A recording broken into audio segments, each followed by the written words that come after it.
स्वागत है आप सभी का मेरे YouTube चैनल एजुकेशनल स्टोरी में।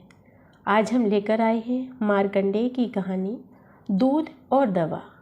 अगर आपको हमारी कहानी पसंद आए तो चैनल को लाइक, सब्सक्राइब एंड शेयर ज़रूर करिएगा।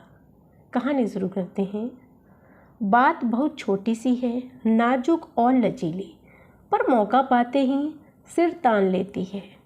कोई काम शुरू करने, सोने या पल भर को आराम से पहले लगता है कुछ देर इस प्यारी बात के साथ रहना कितना अच्छा है। कैसे मुझे काम करना, करते रहना और करते करते उसी में खो जाना प्रिय है। इसी की बात भी मैं लोगों से करता हूँ और दूसरों से यही चाहता भी हूँ, पर यह सब तभी होता है जब मेरे चारों ओर लोग होते हैं। ऐसा नहीं कि लोगों में मेरी बीवी बच्चे शामिल नहीं हैं। कभी कभी मुझे ऐसा लगता है जैसे मैं किसी भीड़ में खड़ा हूँ और असहाय ध्वनियाँ मेरे कानों के पर्दे को छेदने लगती हैं। मैं भागकर अपने कमरे में घुस जाना चाहता हूँ, पर उसकी बड़ी बड़ी आंसुओं में डूबी हुई आँखें, मैं क्या करूँ इनका। देखते हो, अब मुन्नी भी दूध के लिए जिद करती है। ऐसा नहीं कि बात मेरे मन में गहरे तक नहीं उतरती। मैं तो मुन्नी को स्कूल जाने के लिए एक छोटी मोटर खरीदना चाहता हूँ। हल्के गुलाबी रंग की फ्रॉक में लड़खड़ाती दौड़ती मुन्नी को देखने की मेरी कैसी विचित्र लालसा है, जो कभी पूरी होती ही नहीं दिखाई देती। सुबह सुबह बिस्तर से उठते ही वह ज़ोर ज़ोर से चीखने लगती है। जब उसकी मोड़े से सूजी आँखें और भी सूजी होती हैं। कई बार मन में डॉक्टर की बात उठती है। डर लगता है कहीं मुन्नी की माँ की पतली लंबी किस्ती सी आँखों का पुराना छेद फिर न लगता है। कहीं मुन्नी की माँ की पतली लंबी किस्ती सी आँखों का पुराना छेद फिर न खुल जाए और सवेरे सवेरे डूबने उतराने की मर्मांतक पीड़ा में मुझे लिखना पढ़ना छोड़कर सड़क का चक्कर काटना पड़े।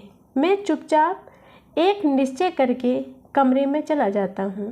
पहले डॉक्टर का इंतज़ाम करके ही उससे चर्चा करूँगा, पर फिर वही नन्ही सी बात, तुम्हें खोजने लगता हूँ। तुम जो इस कड़ी ज़मीन की चुभन से पल भर को उठाकर मुझे एक सुनहले झिलमिलाते लोक में खींच ले जाती हो। तुम्हारे सीने के बीच मुलायम उजले देह भाग में मुँह डालकर पल भर को सांस लेना कितना अच्छा लगता है मुझे। शायद तुम्हें याद होगा, बात मकड़ी के जाले की तरह तनने लगती है, लेकिन घंटों और घंटों आंखें बंद रखने पर भी शिकार कोई नहीं फंसता और मैं बीवियों और मजदूरों के बारे में सोचने लगता हूँ। आखिर इन दोनों को हरदम शिकायतें क्यों रहती हैं? क्यों इन दोनों के सीने में खारे पानी का इतना विशाल समुद्र फफाया रहता है? मृत्यु की आखिरी कराह की तरह इस समुद्र की लहरें चीखती हैं, पर किसी खोखले शराब की तरह मिथ्या बनकर बिखर जाती हैं। मैं इन विनाशकारी लहरों को, दुनिया को निगल जाते देखने के लिए व्याकुल हो उठता हूँ, पर हल्की सी मुस्कुराहट या वह भी नहीं तो बस मुलायम कलाइयों की पकड़ और उस समय कुछ भी और न सुनने की बात। जाने भी दो, कमर के नीचे नंगी खुली मैं इस असामयिक मृत्यु से बचना चाहता हूँ, पर कोई चारा नहीं। मुन्नी की माँ के जीने का यही सहारा है और मेरे पास उन मृत्यु की घाटियों के सूनेपन को दूर करने का यही उपाय। वह विश्वास नहीं करती, पर मैं सच कहता हूँ कि मुझे इतना बहुत अच्छा लगता है। इसलिए मैं समझ नहीं पाता कि स्त्रियाँ और मजदूर मालिकों को क्यों ओढ़े हुए हैं। महज इतनी सी बात के लिए, या मुन्नी की आँखों के मोड़े की दवा या उसके दूध के लिए? ये प्रश्न उसके साथ नहीं उठते। क्या उसे बच्चे नहीं हो सकते, या वे दूध पीने वाले बच्चे नहीं होंगे? धीरे धीरे यह क्यों धुंधलाता है?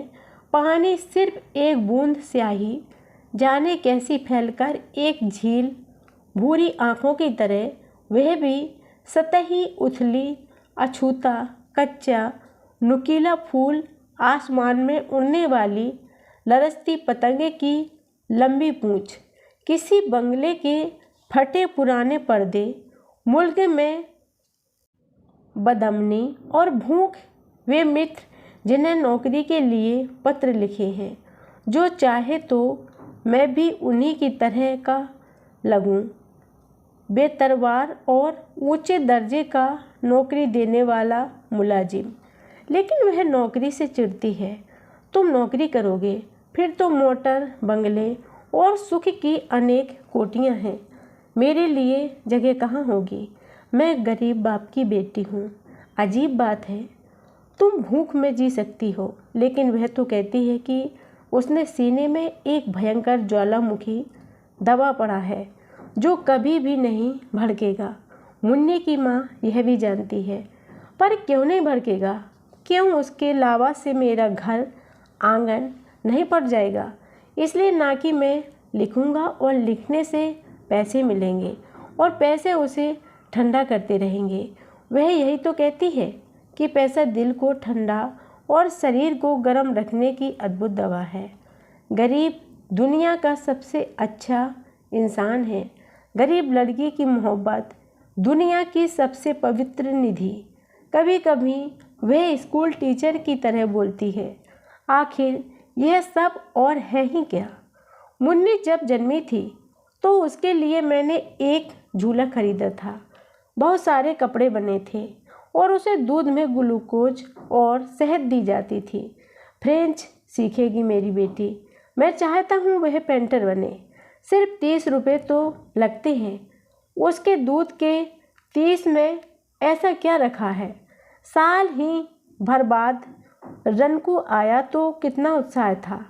कोई बात नहीं, दोनों के लिए एक बड़ी गाड़ी होगी, दोनों कॉन्वेंट जाएंगे। लेकिन यह क्या फिजूल की बातें हैं, बेओर छोर की। मैं झटके से उठ बैठता हूँ और लिखने की कॉपी के मसौदे कई बार उथल पुथल कर देखने लगता हूँ। कई अच्छी चीज़ें लिखे बिना पड़ी रह गई हैं, पर इसी समय उन्हें उठाया तो नहीं जा सकता। मामूली स्तर पर बात बनाने से मुझे चिढ़ है, लेकिन सहसा मुझे मकड़ी के नन्हे तार की स्मृति फिर हो आती है और मैं बिस्तर छोड़कर उठ खड़ा होता हूँ। कहीं जाला फिर न तनने लगे। मुन्नी की माँ ऐसे ही समय आ जाती है। कहीं बाहर जा रहे हो क्या? एक तेज झनक दिमाग में बज उठती है और उस पर तुरंत हाथ रख देता हूँ। कोई कड़वी चीज़ निगलता हूँ। हाँ, कोई काम है क्या? नहीं तो ऐसे ही पूछ लिया। अभी तो धूप बहुत तेज है, कुछ रुक कर जाते। और वह कहीं क्या सकती है, थकी भी तो है बेहद। रुनको ने सारी दोपहरी परेशान किया है। चौका, बर्तन, सामान की संभाल, सहेज, कपड़ों की सफाई। अभी तो उसे पिलाकर सुलाया है। ब्लाउज के बटन खुले ही हैं। मुन्नी भी सो रही है क्या? नहीं, सब जग रहे हैं। वह उगती हुई हंसी को दबाती है। चेहरे पर खून की पतली सी छलक होती है और फिर क्षण वहीं भर में सूखकर धीरे धीरे गाढ़ी होने लगती है। वह दरवाज़ा छोड़कर कमरे में जाती है। आज मुन्नी की आंखों में बहुत दर्द है। चेहरा सुर्ख हो गया है। अभी अभी तो सिर में तेल डालकर बहुत देर तक सहलाती रही हूँ जब आकर सोई है। वह चारपाई पर बैठ जाती है। मैं पास आकर कहता हूँ, ब्लाउज के बटन तो ठीक कर लो, तुम्हें अब ठीक ढंग से बॉडी पहनना चाहिए। वह बटन बंद करते करते बोलने लगती है, अब इसके सुख की कल्पना मेरे पास नहीं है, ना ही तुम्हारे मन में है, और अगर है तो नहीं होनी चाहिए। उसका बदन गर्म होने लगता है। मेरे सीने में एक बंद ज्वालामुखी है जो कभी नहीं भड़केगा, यह मैं जानती हूँ। ऐसे ही बातचीत के धरातल पर वह ज्वालामुखी तक पहुंचती है और मुझे ऐसे ही मंत्र की बातचीत से डर लगता है। मैं ईंधन नहीं डालता और वह उठ खड़ी होती है, कहीं जैसे कोई दर्द रेंग गया हो। मैं चाहता हूँ जाते जाते उससे कुछ कहकर जाऊँ, पर ऐसे समय कुछ कहने का मतलब है कुछ सुनने की संभावना। शायद जिस तरह उसे मालूम है कि मैं कहाँ जाता हूँ, उसी तरह मुझे भी मालूम है कि मैं कहीं नहीं जा रहा हूँ, पर जा रहा हूँ यह ठीक है। मेरे घर के सामने एक चौड़ा नाला है और उसके पर एक कटीली झाड़ी का एक बड़ा सा गुंबद। मैंने कभी इसमें एक खरगोश के जोड़े को घूमते देखा था। वैसे मैं पल भर की पिछली बात को भूल जाता हूँ, पर उसे आज भी नहीं भूला। घर से निकलता हूँ तो पल भर रुककर उधर जरूर देख लेता हूँ। स्कूल से लड़कियों को ढोने वाली गाड़ियाँ बोलती हैं। तीर की तरह सड़क को चीरती हुई कोई चिड़िया उड़ जाती है, पर वह खरगोश का जोड़ा मुन्नी अब तक उठकर मुझे जरूर ढूंढ गई होगी और फिर अपने कमरे में जाकर लौटी होगी। मेरी मेज की गर्द भरी सतह पर अपने हाथ की थाप बनाने के लिए या तो कुर्सी पर चढ़ गई होगी या लुढ़क कर गिरी होगी।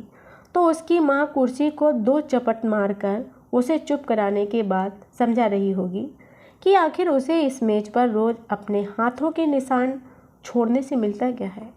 पापा, छे कैसे कहूँगी कि मैं तुम्हें खोजती हूँ, वह रोज़ कहती है और मैं रोज़ झुठला देता हूँ, लेकिन वह मानती नहीं। मेरी उंगली पकड़कर मेज के पास तक खींच ले जाती है। मेरी आंखों में धुंधलके की एक परत छा जाती है। उसकी माँ कहती है, खिड़की कितनी ही बंद रखो, गर्द आकर ही मानती है। और मैं देखता हूँ कि मुन्नी की हथेली की थाप बढ़ती ही जा रही है। कभी कभी इन थापों की रेखाओं में मनुष्यता का पूरा भविष्य पढ़ा गया है और कभी आपकी बेतरतीब लहरें किसी अनहोने से वस्तु सत्य के वीरान अंधेरे से दौड़ दौड़ कर मेरे सीने से सटती चली आती हैं। चौकड़ी भरते हिरणों की लंबी कतारें और पीछे लोलुप अंधा दुष्यंत। मैं खुद अपने आगे खड़ा हूँ। मान्यताओं की सलीब पर टंगा हुआ लहूलुहान पत्थर का एक बहुत बड़ा ढेर है और लोग आंखें मूंदकर पत्थर मारते हैं। लोग फूल चढ़ा रहे हैं।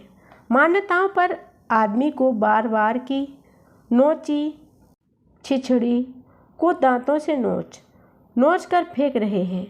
लोग नंगी औरत के कोमल शरीर को खुरदरे जूट के रस्सों से जकड़कर बांध रहे हैं। सिर्फ एक लाचारी का आरोप, आदमी नहीं टूटा हुआ पुराना खंडहर। आखिर क्यों? फिर मैं शिकायतों के बारे में सोचता हूँ, पर बीवियों और मजदूरों की नहीं, अपनी ही। तुम रुककर कुछ पूछ नहीं सकती थी? तुम्हें इतना भी ख्याल नहीं कि मैं इतनी तेज़ धूप में कितनी दूर चलकर आया हूँ? तुम्हें पता है हम कितने दिन पर एक दूसरे को देख रहे हैं? शायद तुम इसीलिए नहीं रुक सकी कि सारे साथ तुम्हारी सखी थी और उस पर तुम यह जाहिर होने देना नहीं चाहती थी कि तुम मुझे जानती हो। गोल गोल चक्कर खाकर सूखी पत्तियों के पर लग गए हैं। इनके साथ उस कोने की धूल भी है जहाँ पार्क में बच्चों के खेलने के ने घास को उड़ा दिया है और इस लंबे यूकलिप्टस की छरहरी शाखें अब भी थरथरा रही हैं। मैं धीरे धीरे चल रहा हूँ। चारों ओर कब्रिस्तान है। सड़क के नीचे और ऊपर की हवा तक में बातों के टूटे फूटे अस्तर पंजर उभर आए हैं। मैं सिर्फ चुभन टीम और प्रताड़ना को चुन चुनकर अपने तरकस में भरता जाता हूँ।